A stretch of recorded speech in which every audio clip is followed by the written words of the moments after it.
तो नंबर में हम रूल नंबर 10 पढ़ा रहे हैं। रूल नंबर 10 क्या कहता है, देखिए, नाउन, अगर हम किसी ऐसे नाउन को लेते हैं जो कंपाउंड वर्ड के रूप में हो, यानी नाउन कंपाउंड वर्ड में हो, ठीक है, और एडजेक्टिव के रूप में बिहेव करें, बिहेव उसका कैसा हो, एडजेक्टिव जैसा हो। जैसे मैं कुछ लाइन लिखता हूं, फिर आपको समझ में आ जाएगा।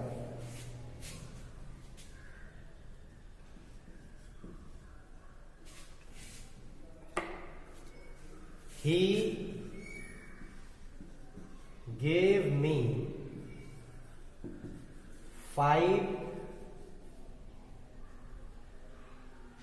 rupee. Gave me 5 rupee note. He gave me 5 rupee note. ऐसा आप देख रहे हैं, ठीक है। तो यहां जो 5 rupee, that is a single note, 5 रुपए का सिंगल नोट, तो सिंगल नोट है, ठीक है, इसलिए जो है यहां पे रुपीस का यूज हम नहीं करेंगे, ठीक है। 5 रुपीस वाली कंडीशन नहीं है यहां पे। He gave me 5 rupee note, तो अब यहां पे ए लिखेंगे। He gave me A 5 rupee note, एक 5 का नोट मुझे दिया। अगर आप इसको ऐसे लिखते, इस ए को हटा के ऐसे लिखते 5 रुपीज, तो 5 रुपीज दिया, not a note. He gave me 5 rupees, उसने मुझे 5 रुपया दिए। यहां फाइनली क्या है, he gave me a 5 rupees note, 5 rupee note, not rupees, मतलब ये यहां से गायब हो जाएगा। यानी जब भी नाउन कंपाउंड में हो, ठीक है, और एडजेक्टिव का काम करे, नोट कैसा है कि वो 5 रुपी का है, ठीक है। और भी ऐसे वर्ड आएंगे, जैसे ए 5 year old child, a 5 year old child। Maximum time आप देखते होंगे लाइन लिखते हैं, तो जैसे ही यहां पे हम नंबर का यूज करते हैं 1 2 3 4 5, 1 से अप, यानी 2 3 4 5 यूज करते हैं, तो फटाफट ईयर्स ओल्ड लिखते हैं। लेकिन यहां एक ऐसे बच्चे की बात की जा रही है जो 5 साल का है, ठीक है, that is the quality of a child, ठीक है, उसकी क्या हो जा रही है, क्वालिटी के रूप में हो जा रही है। इसलिए जो है एडजेक्टिव के रूप में जब भी नाउन कंपाउंड हो और एडजेक्टिव के रूप में बिहेव करते हो, तो उसको हम क्या मानते हैं, सिंगुलर के रूप में मानते हैं, सिंगुलर वर्ब, सिंगुलर नाउन के रूप में बिहेव करेंगे, ठीक है। अगला रूल देखेंगे, रूल नंबर 11।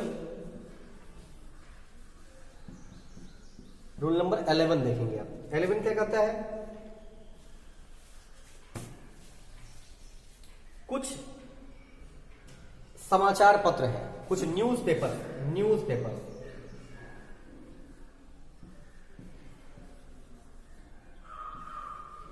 कुछ न्यूज़पेपर्स हो गया, कुछ कंट्रीज हैं, कुछ देश के भी नाम है, ठीक है, कुछ कंट्रीज हैं,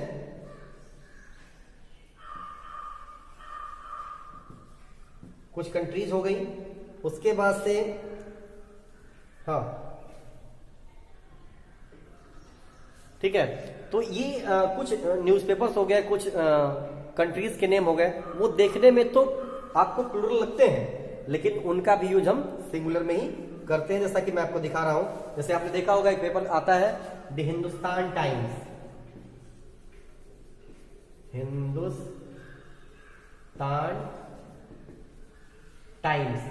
हिंदुस्तान टाइम्स करके पेपर आता है, तो यहाँ हिंदुस्तान टाइम्स लिखा हुआ है, हम इसका भी है प्लूरल बना करके सिंगुलर में ही करेंगे, ये ध्यान रखना है आपको, ठीक है। कुछ कंट्री भी हैं, जैसे United states of America, United states of America, ये भी एक क्या है, सिंगुलर वर्ड ही है, और सिंगुलर के रूप में ही हम बिहेव करेंगे, ध्यान रखना है इसको। कुछ और भी वर्ड्स है, रूल नंबर 12 में देखेंगे आप, मीन्स हो गया, पेन्स है, वेजेस है, इनके यूज के हिसाब से इनके जो वर्ब आते हैं, ये इनको कंफर्म नहीं कर रहा है, इनका वर्ब कंफर्म करता है कि ये सिंगुलर है या प्लूरल है। जैसे मैं एक लाइन लिखता हूं, जरा ध्यान से देखेंगे आप,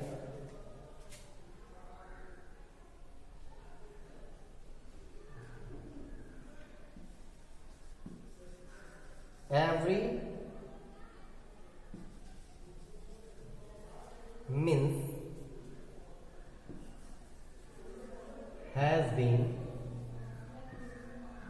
शायद, ठीक है।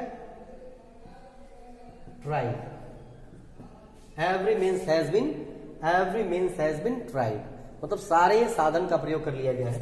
तो देखिए मीन्स यहां लिखा हुआ है, हमने हैज का यूज किया है, तो ये हैज बताएगा कि ये अभी सिंगुलर है। इट मीन्स लाइन के हिसाब से ये सिंगुलर होगा और प्लूरल होगा, ठीक है। जैसे एक लाइन और लिखता हूं मैं, she achieved by this, she achieved greatness, she achieved greatness by this means, हमने क्या लिखा, she achieved greatness by this means.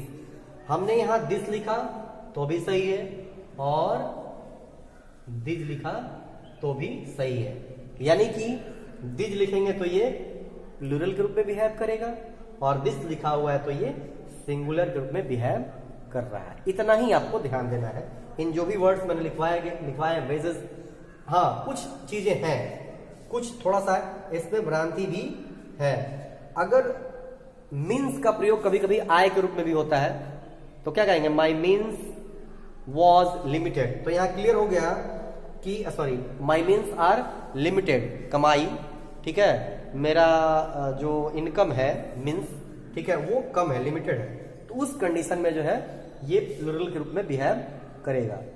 अन्यथा, ठीक है, ये क्लियर होगा इस वर्ब के कारण या यहां हमने इस दीज वर्ड के कारण जो है ये मीन्स क्या हो रहा है, सिंगुलर या प्लूरल हो रहा है। तो यूज के हिसाब से वो महसूस होगा कि कहां सिंगुलर है और कहां प्लूरल है। अन्यथा ये कंफर्म नहीं है कि सिंगुलर है कि प्लूरल है, दोनों रूप में यूज हो सकता है, ठीक है। वर्ड, हाँ एक चीज और भी है कि वर्ड के फॉर्मेशन में कोई चेंजिंग नहीं होगी, ये जैसा है वैसा ही रहेगा। अगला देखते हैं रूल नंबर 13। रूल नंबर 13 क्या कहता है उसको देखते हैं हम। तो रूल नंबर 13 की मैं चर्चा कर रहा हूं। रूल नंबर 13 में कुछ वर्ड्स आएंगे, ब्रदर, क्लोथ, फिश। आपने देखा होगा ब्रदर को हम ब्रदर्स लिखते हैं, जब इसको हम क्या करते हैं प्लूरल बनाते हैं, यानी बहुवचन बनाते हैं। क्लोथ को हम क्लोथ्स और सिंगल एस का भी यूज करके हम लिख सकते हैं, लिखते हैं, ठीक है। बहुत जगह ऐसा ही मिलता है, सिंगल एस लगा के और ईएस लगा के, और फिश में ईएस लगाया जाता है, ऐसे आपने देखा होगा लिखे हुए। क्लोथ में यस या यस दोनों लगता है, ध्यान रखना है, बहुत मार्के की बात है ये। फिश में यस लगता है और ब्रदर में ब्रदर्स हो गया। और एक वर्ड और आता है जो चलन में नहीं है, जिसको मैं बताना चाहता हूं, ब्रदर, ब्रदर, ठीक है। ये ब्रदर का दोनों क्या है, प्लूरल है, ये भी प्लूरल है और ये भी प्लूरल है, यानी इसका सिंगुलर भी है और प्लूरल भी बनता है, ठीक है। चलिए, लेकिन यूज करने में ध्यान रखना है। इस ब्रदर का यूज तब होता है जब हम एक फादर के सारे संतान, ठीक है, सेम फादर, ठीक है, the son of same father, ठीक है, ऐसा हम कहेंगे तब जाके, यानी sons of the same parent, son of the same parents होगा तो उस कंडीशन में हम ब्रदर का यूज करेंगे। लेकिन ये ब्रदर का यूज थोड़ा सा डिफरेंट है, ठीक है। इसका यूज कैसे होता है कि मेंबर ऑफ सोसाइटी, एक ही समाज के अगर सदस्य हो तो वहां भी हम ब्रदर का यूज करते हैं, लेकिन वो जब एक ही समाज के होंगे तब, और उस कंडीशन में यहां पे भी आप क्या करेंगे, प्लूरल वर्ब का यूज करेंगे और यहां भी प्लूरल वर्ब का यूज करेंगे, ठीक है, यानी सिंगुलर भी और प्लूरल भी, ठीक है। दोनों बातें बड़ा मार्के की हैं, ध्यान रखना है। आता है क्लोथ, जब CLOTHS लिखा हुआ क्लोथ, ठीक है, तो हम kind of peace of cloth की बात करते हैं, ठीक है। बात ध्यान देने की है कि देयर आर वेरियस क्लोथ्स, माने कई तरह के कपड़े अगर होंगे जो सिले हुए नहीं है तो उनकी हम बात करेंगे, तो यस लगाएंगे और ये प्लूरल में होगा। ठीक है, ये प्लूरल होगा, इसका वर्ब भी क्या होगा, प्लूरल होगा। ये वर्ड भी प्लूरल है और इसका वर्ब भी प्लूरल होगा, ऐसा लिखा हुआ होगा तब। ये किसकी बात हो रही है, डिफरेंट टाइप के कपड़े की बात हो रही है। ठीक है, अच्छा अगर हम क्लोथ ऐसे लिखें, क्लोथ, तो ये गारमेंट की बात हो रही है, अर्थात सिले हुए डिफरेंट कपड़े। दोनों में बड़ा डिफरेंट है। ये जो यस लिखा हुआ है ये उसके लिए है जहां पे कपड़े तो हैं लेकिन डिफरेंट टाइप के हैं, सिले हुए नहीं, और ये सिले हुए कपड़े की बात हो रही है। ठीक है, जो डिफरेंट टाइप के हो, अलग अलग पोशाक हो। तो यहां भी हम आर का यूज कर सकते हैं। ठीक है, और वहां भी आर का हम यूज कर सकते हैं। बात आती है अगला वर्ड फिश की। तो फिश और फिशेस, फिश आप देख रहे हैं सिंगुलर है। ठीक है, कभी कभी क्या होता है कि मछलियों की भी डिफरेंट क्वालिटी होती है, मछलियों की भी। तो जब डिफरेंट क्वालिटी की मछलियां होंगी एक बास्केट में, there are different types of fishes, there are different type of fishes, तो वहां पे हम फिशेस एस लगाएंगे। और ठीक है, और वो बहुवचन यानी प्लूरल का वर्क करेगा, ये ध्यान रखना है। क्लियर? अब चलते हैं रूल नंबर 14 की तरफ। तो आगे देखेंगे आप कि रूल नंबर 14 में क्या कहता है, वर्ड। ठीक है, ये ऐसा नाउन है कि इसका यूज हम सिंगुलर में भी करते हैं और प्लूरल में भी करते हैं। कैसे करेंगे, जैसे मान लीजिए हमने वर्ड्स लिख दिया और हमने कहीं वर्ड लिख दिया। ठीक है, तो दोनों के क्या बोलते हैं, अर्थ के हिसाब से इसमें थोड़ा परिवर्तन होता है। ठीक है, अगर हम इस वर्ड को एक वचन, एक प्रतिज्ञा के रूप में लेते हैं, जैसे देखिए मैंने लिखा है कि he did not keep his word, उसने अपने वचन का पालन नहीं किया। ठीक है, तो वर्ड यहां प्रतिज्ञा के रूप में है, इसलिए यहां पे क्या होगा, सिंगुलर होगा। लेकिन जब ऐसे इसको लिख दे हम कि देयर आर 7 words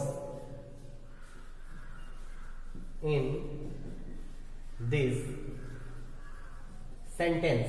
ठीक है, देयर आर 7 words, तो हमने क्या कर दिया, वर्ड्स लिखा, क्योंकि 7 कई वर्ड्स हैं सेंटेंस में, इसलिए यहां पे ये शब्द के रूप में यूज हुआ है वर्ड, इसलिए यहां पे हम क्या करेंगे, इसको प्लूरल बनाएंगे, यस लिखेंगे। यानी अंतर यही है कि वही वर्ड यहां पे प्लूरल नहीं हो सकता, क्योंकि यहां पे वचन और प्रतिज्ञा के रूप में है, और यहां पे सिंगुलर प्लूरल हो सकता है क्योंकि यहां पे हम शब्द के रूप में यूज कर रहे हैं। दोनों में ये विशेष अंतर है, ध्यान रखेंगे आप। तो ये लगभग कंप्लीट वीडियो है आपका नंबर का। आप इसको अच्छी तरह तैयार करें, नोट्स बनाएं। किसी प्रकार की कोई समस्या हो तो फोन कर लें, व्हाट्सएप कर सकते हैं, या आप इस पे भी क्या बोलते हैं, यूट्यूब पे भी चैटिंग कर सकते हैं। तो तब तक के लिए धन्यवाद, और ज़्यादा से ज़्यादा इस वीडियो को पूरा कंप्लीट देखिए ताकि आपको नॉलेज मिले। बीच में वीडियो को स्किप मत करिए। ठीक है, सब्सक्राइब करते रहिए, घंटी वाली बटन दबाइए, लाइक करिए, कमेंट करिए। धन्यवाद।